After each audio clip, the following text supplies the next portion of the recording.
ದೇಶವನ್ನೇ ಲೂಟಿ ಮಾಡಿದ ಅದಾನಿಯಿಂದ ಪ್ರತಿಗಾಮಿ ಸರ್ಕಾರಗಳಿಗೆ ಸಹಕಾರ, ಮಲ್ಲಿಕಾರ್ಜುನ ಖರ್ಗೆ ಆರೋಪ.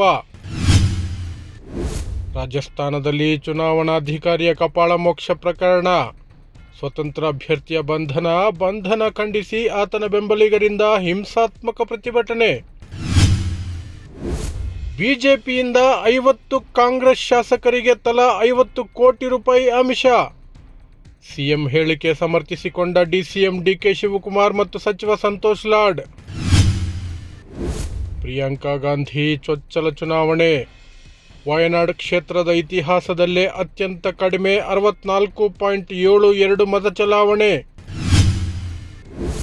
ರಷ್ಯಾ ಯುಕ್ರೇನ್ ಯುದ್ಧ, ರಷ್ಯಾ ಅಧ್ಯಕ್ಷರನ್ನು ಟೀಕಿಸಿದ್ದ ಬ್ರಿಟನ್ ಬಾಣಸಿಗ ಅಲೆಕ್ಸಿ ಜಿಮಿನ್ ಸರ್ಬಿಯಾದಲ್ಲಿ ನಿಗೂಢ ಸಾವು.